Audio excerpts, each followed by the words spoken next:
योग वशिष्ठ महारामायण सुनते रहने के लिए हमारे चैनल को सब्सक्राइब करें और बेल आइकन जरूर दबाएं।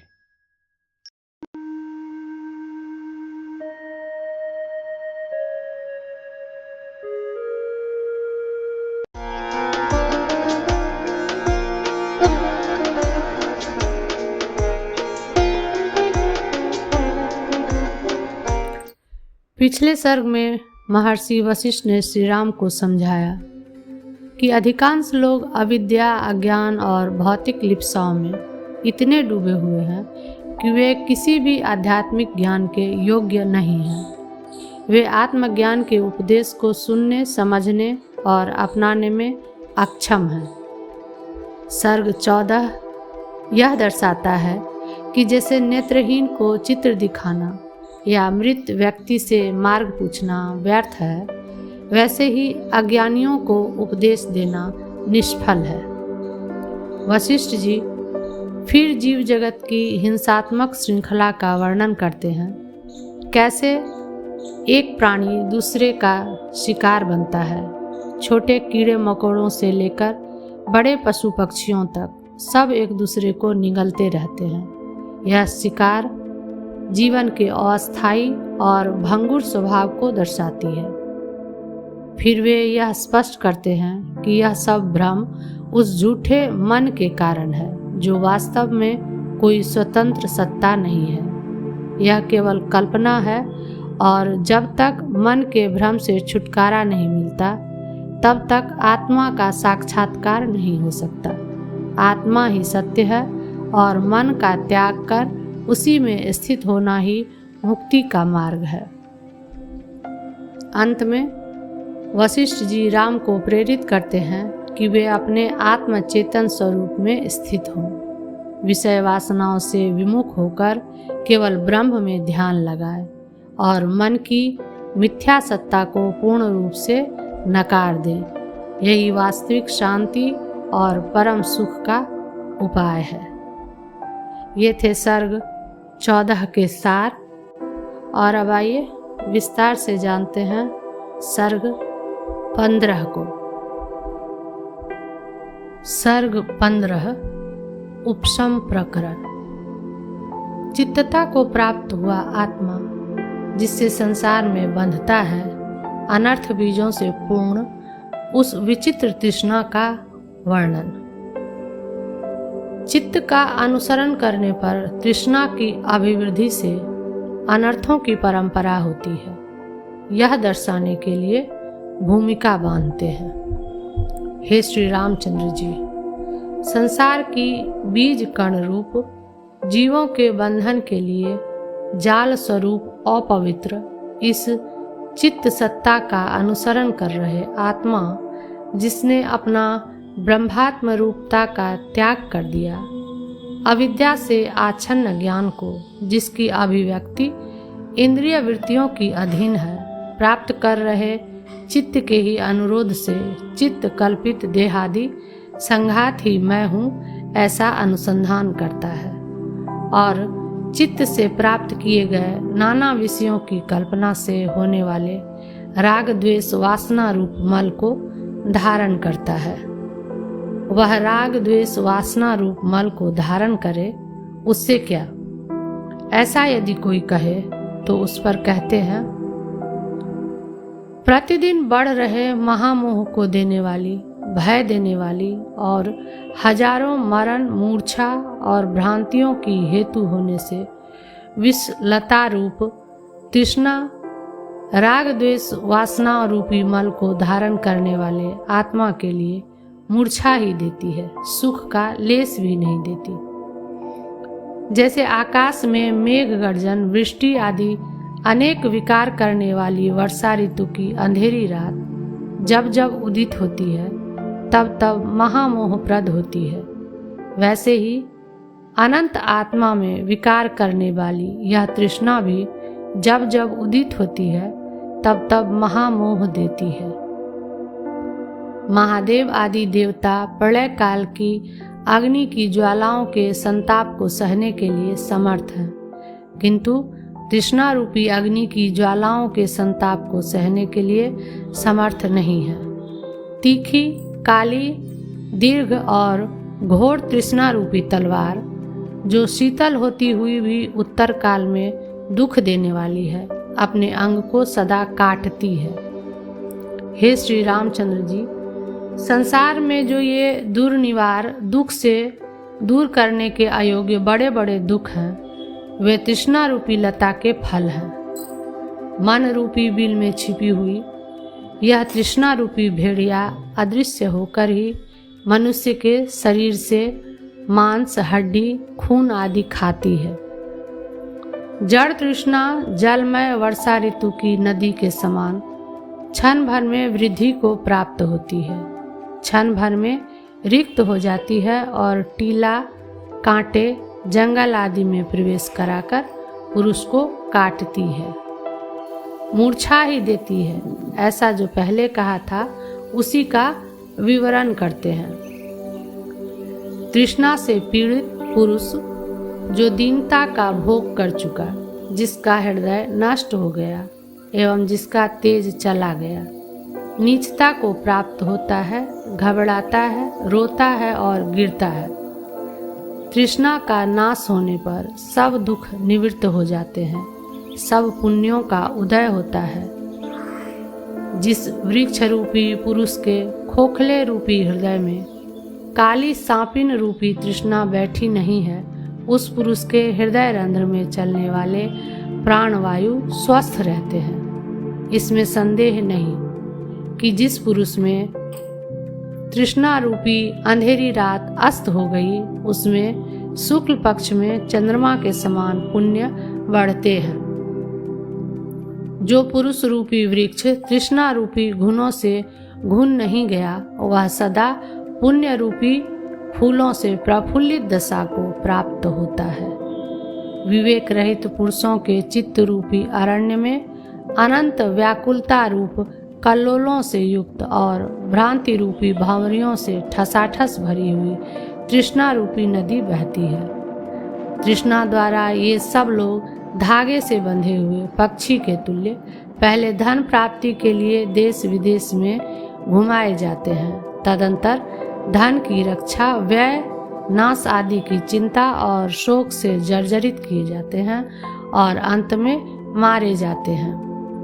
निर्दय चित्त से कर्कश तृष्णा कुल्हाड़े की धार के समान शीघ्र गिरती हुई धर्म और ज्ञान के मूलों को तथा दया, विवेक आदि के छोटे छोटे अंकुरों को भी काट डालती है। जैसे मृग कुएं के ऊपर उगे हुए हरे तिनकों की ओर जाता हुआ अंधे कुएं में गिर पड़ता है, वैसे ही तृष्णा का अनुसरण करता हुआ मूढ़ पुरुष नरक में गिरता है।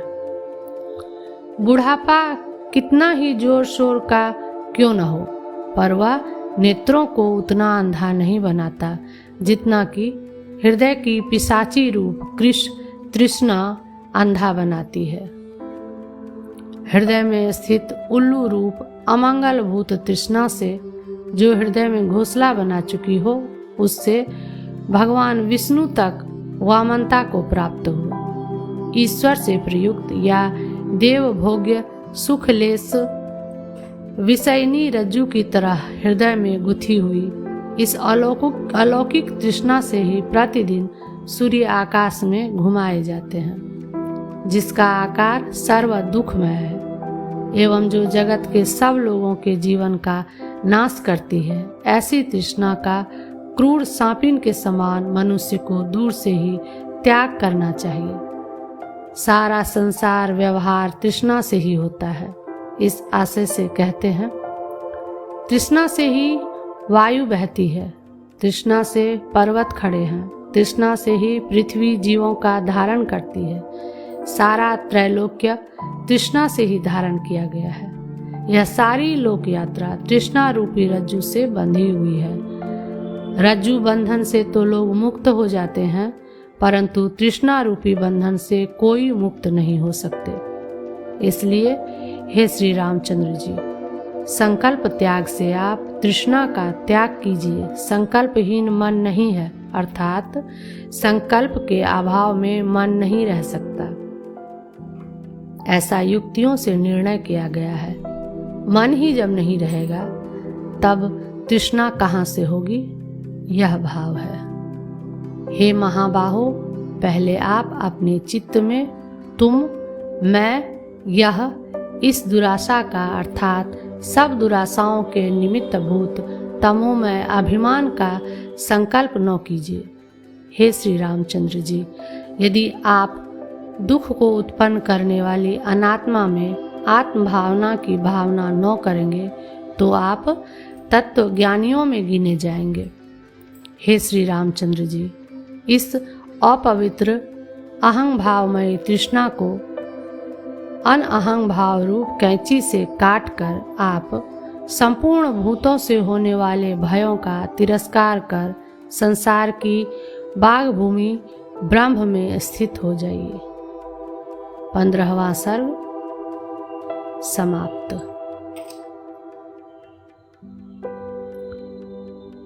सर्ग 16 उपशम प्रकरण। ध्येय ज्ञेय भेद से वासना त्याग का वर्णन, उससे जीवन मुक्त और विदेहों के लक्षण का कथन।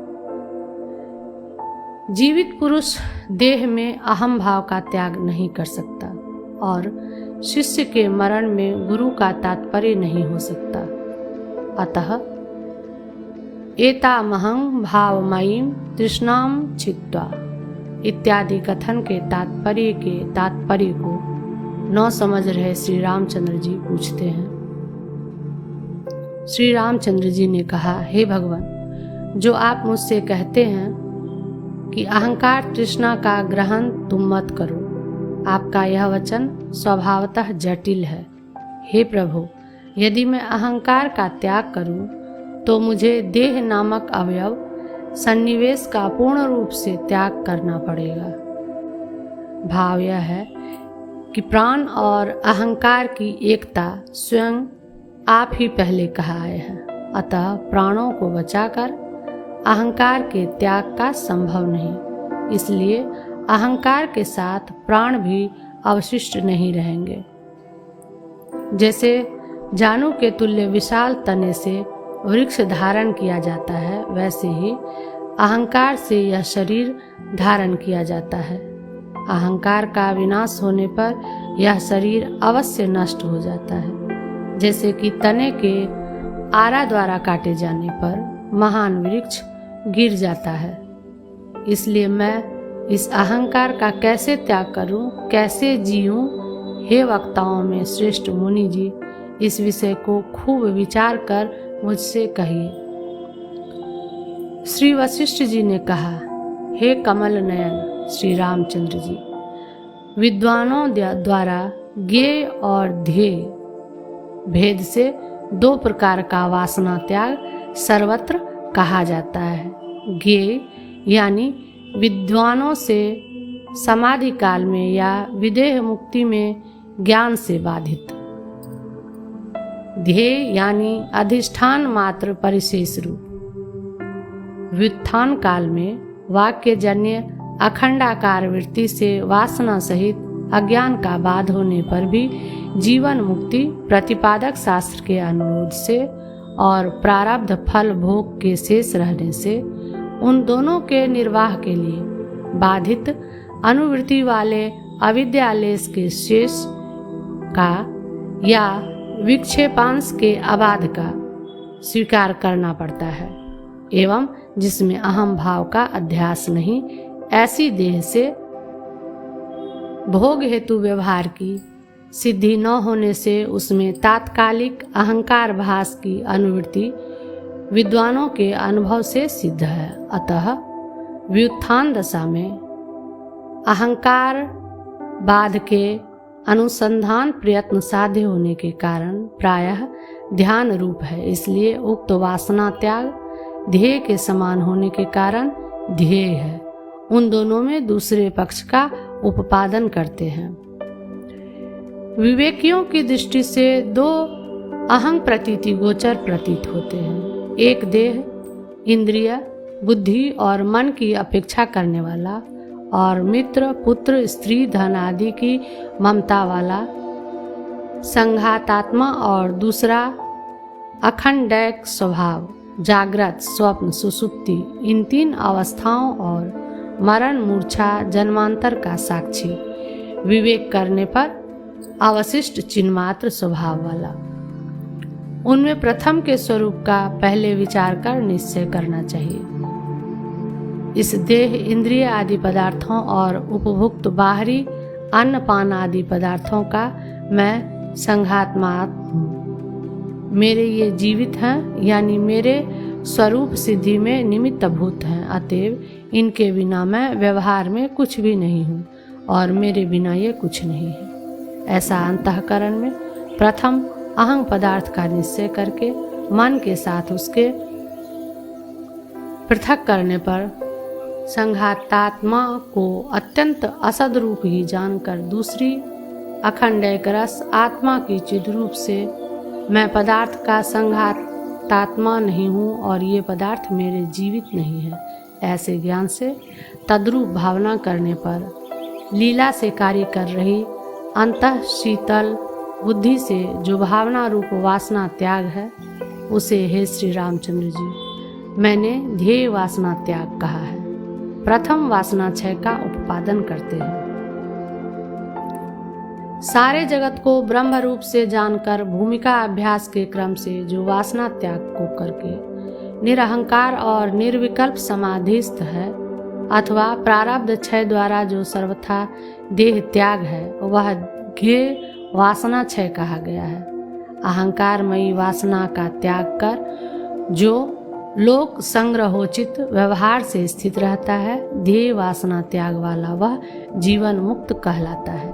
हे रघुनंदन, मूल अज्ञान के साथ कलना रूप वासना का त्याग कर जो पुरुष श्रम को प्राप्त हुआ, उसे ज्ञेय त्यागमय मुक्त जानिए।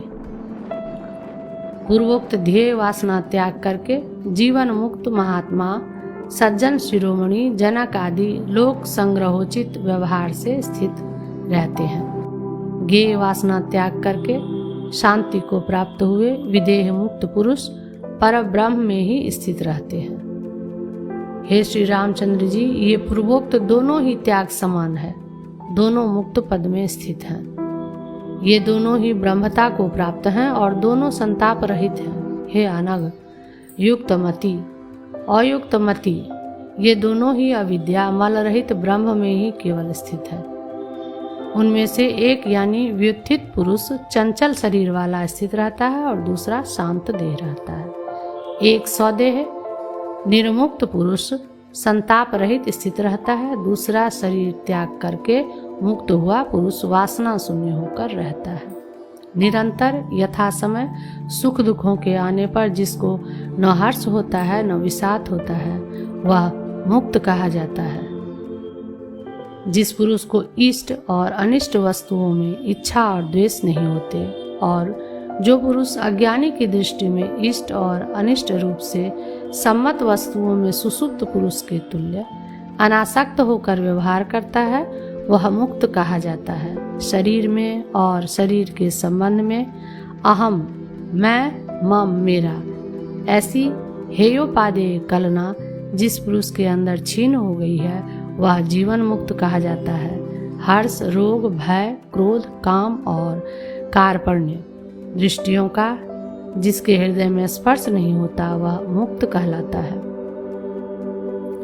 जो पुरुष जिसकी पदार्थों में आस्था शांत हो गई, ऐसे चित्त से युक्त होकर जागृत में भी सदा सुसुप्त की तरह स्थित रहता है और जैसे पूर्ण चंद्रमा स्वाभाविक प्रसन्नता से सेवित होते हैं, वैसे ही जो स्वाभाविक हर्ष से सेवित होता है, वह इस लोक में मुक्त कहा जाता है। श्री वाल्मीकि जी ने कहा, मुनि जी के ऐसा कहने पर दिन बीत गया, सूर्यास्त हो गया। मुनियों की सभा महामुनि को प्रणाम कर सायंकाल के कृत्य के लिए स्नान करने चली गई। रात्रि बीतने पर सूर्य की किरणों के साथ फिर मुनियों की सभा उपस्थित हो गई। 16वां सर्ग समाप्त।